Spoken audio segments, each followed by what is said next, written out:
Hello world, my name is Edmund Ike and I am so heartbroken as I speak to you this hour or this moment about the xenophobia in South Africa. But before I continue, I would like to read out the quote, or one of the famous quote of the great Nelson Mandela in London 2005.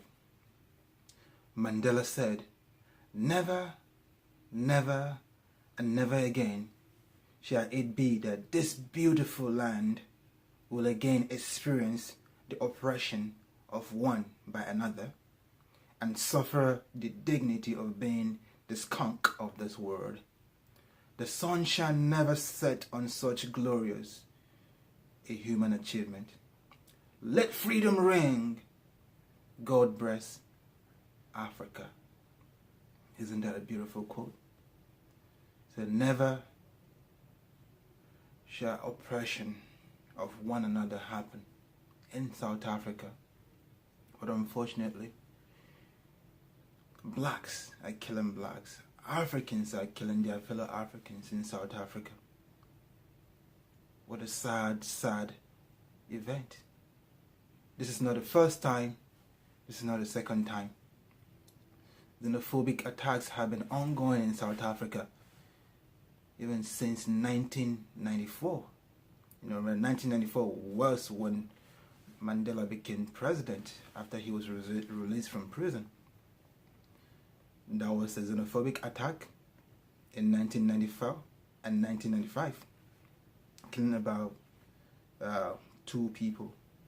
I think 1 Kenyan and 1 Somalian. No, 1 Kenyan and 2 Senegalese back then.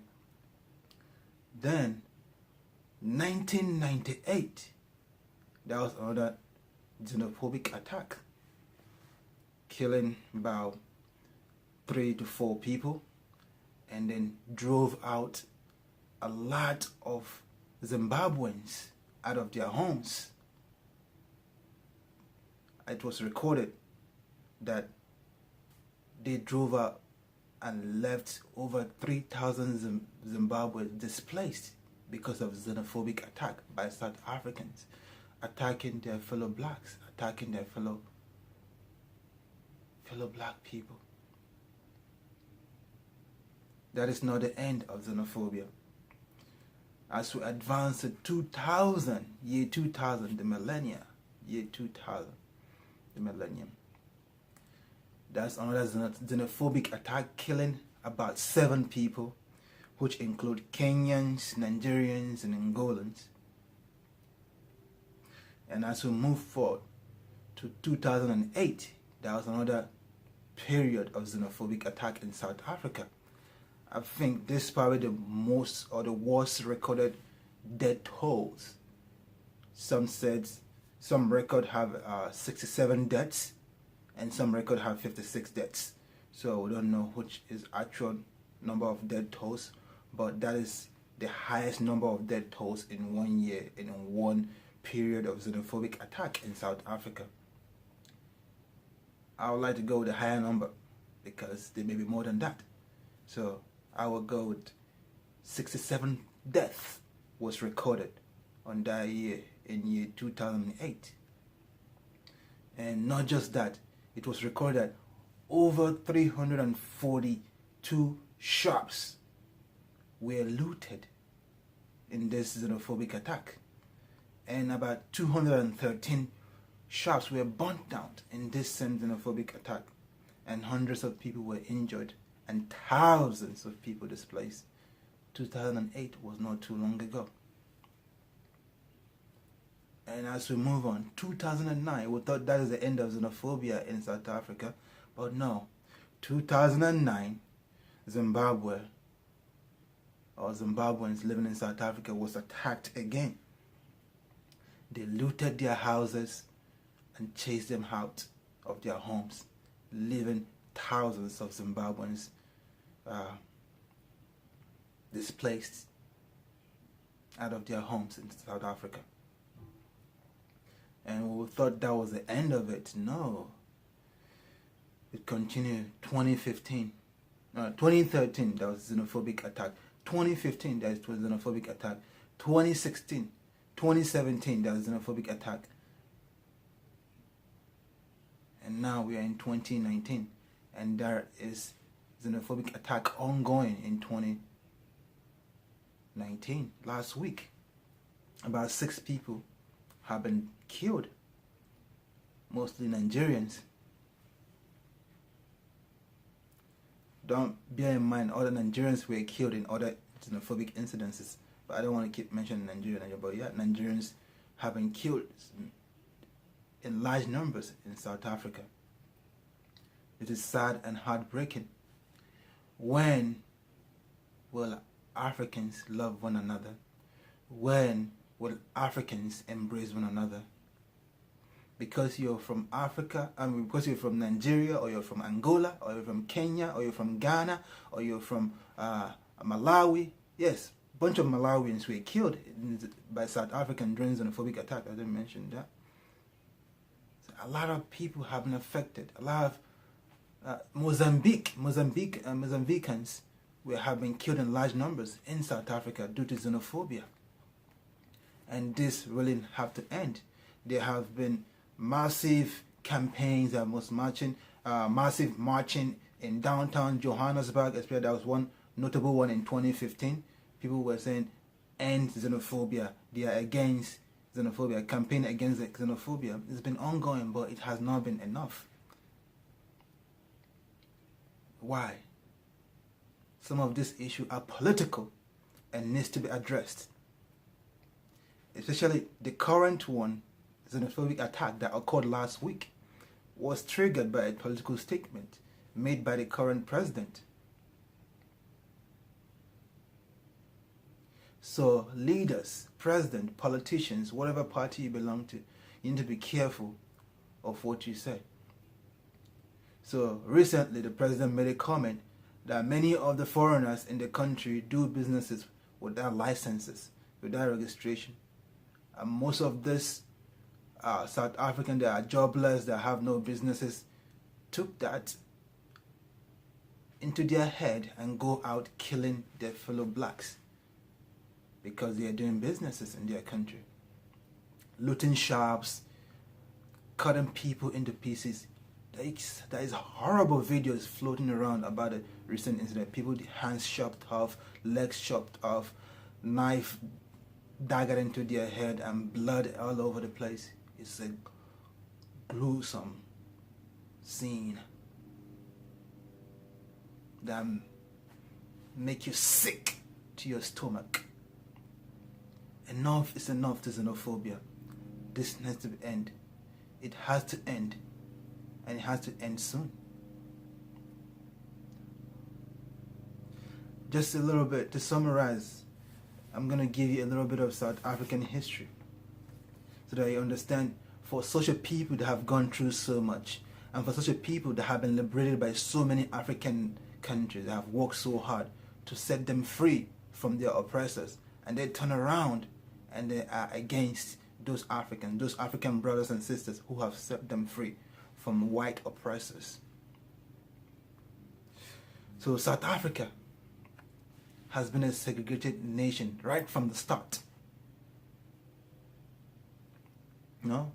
They got their independence in 1910 from United Kingdom, and from that onset, the white minority took over power and segregated the nation. Black people on their own, white people on their own, but whites are the rulers. You know, they don't care about creating opportunity or amenities for the blacks. They only create opportunities and amenities for the whites in South Africa. So South Africa, it is a horrible time to live in South Africa. It's still a horrible time for foreigners at this time, at least. So it continues that way.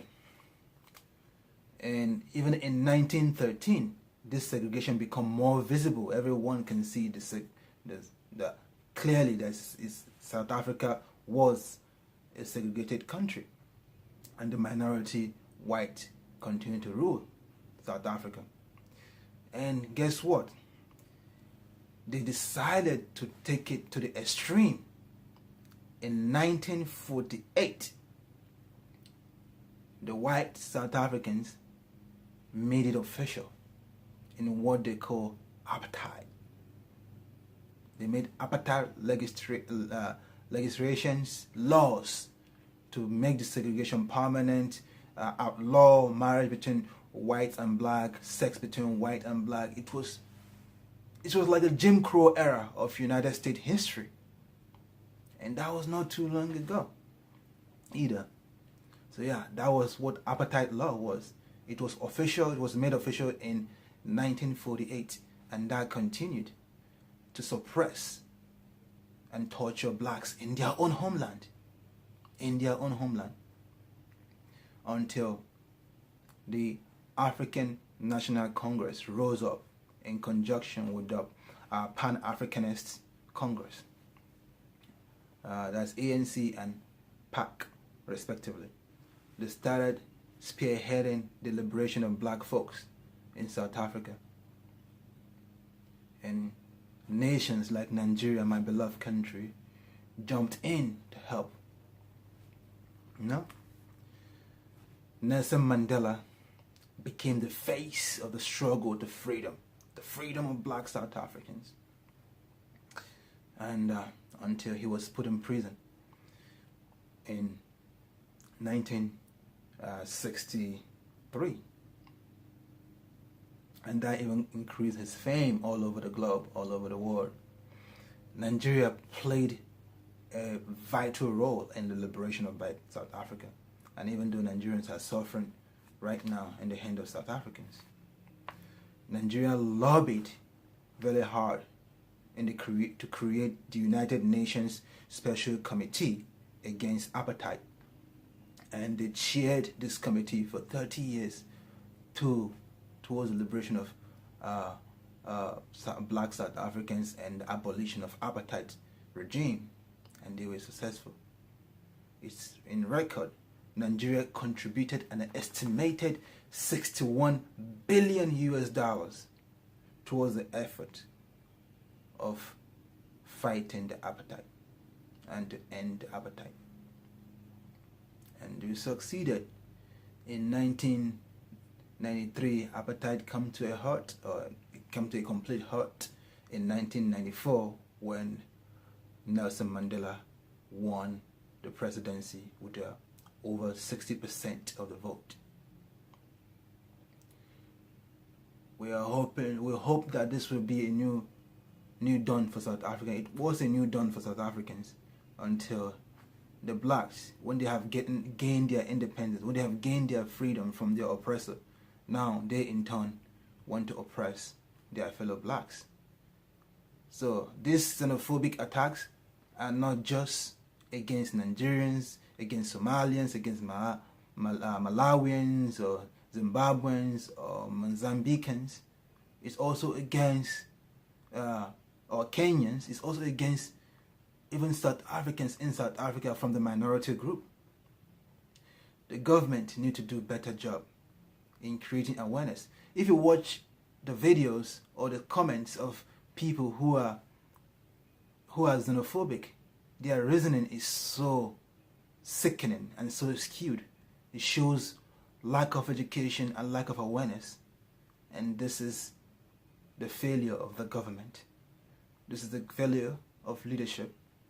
I think the South African government need to do more in educating its masses, especially those in impoverished regions, that foreigners are not their enemies.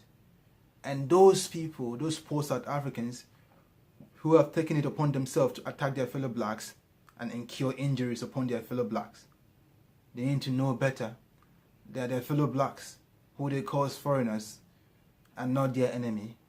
Their enemy is the government, who have failed to provide the necessary resources and opportunity they need.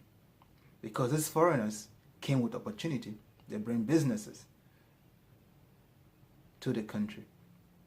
Nigeria, or Nigerians in South Africa, invest billions of dollars in South African businesses and in creating jobs to South Africans. And so is other people, not just Nigeria. I believe Kenyans also do the same. Zimbabweans probably do the same. Somalians do the same. These foreigners come with businesses, and South Africans need to recognize that and do better and stop attacking their fellow blacks. Rather, join hands together, be united, and force their government to do the right thing and provide them the necessary opportunities and resources they need to be comfortable in their own homeland.